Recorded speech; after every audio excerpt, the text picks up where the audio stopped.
Aš tai pulčiau paniką.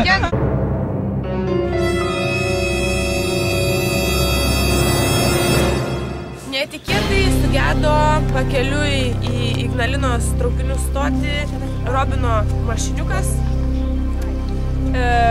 kuriame buvo Linutė, Gedutis, Sandrutis ir pats Robinas. Ir dabar yra situacija tokia, nebespėsime traukinį garantuotai.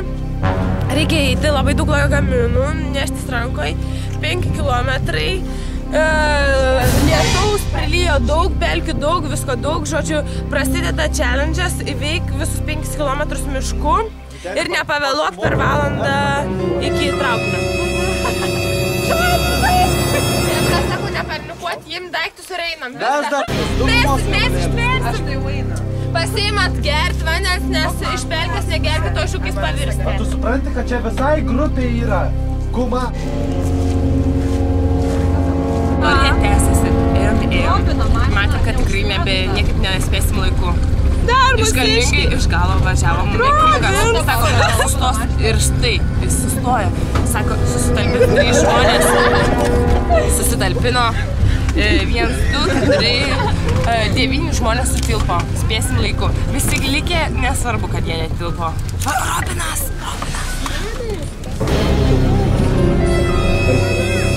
Gal galėtume truktelti, ar negalėtume? Turi trosą. Jis nematė mūsų?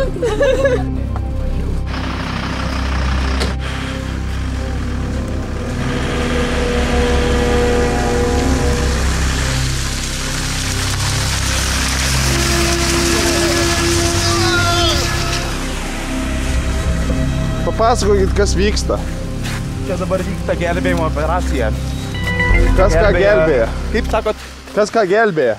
Gelbėja vietinis žmogus Robino automobilį, kuris visiškai neįsikūrė po jo audringų pasivažinėjimų Lietuvos Ignalinos pakrantėmis.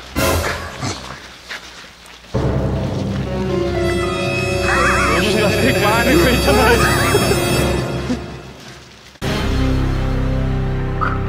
Ką čia F-ką dabar reiktų? Kas čia, kaip tu manai, kas čia sugeda? Ne, aš žinau, kokia problema yra. Nu? Čia šitą mašinos problema. Nu? Mašina sugeda. O sugeda? Kas čia galėtų? Sugeda dėl to, kad mašina čia yra ne amfibija, o papras Opeliuks. Opeliuks. Pagamins Ispanijai. Nu, Darius atėjęs specialist. Dariau, kaip tu manai, kokia problema mašinai? Problema yra tarpinė tarp vairo ir kėdės. Jo. Ne mašinai problema, kaip sakė.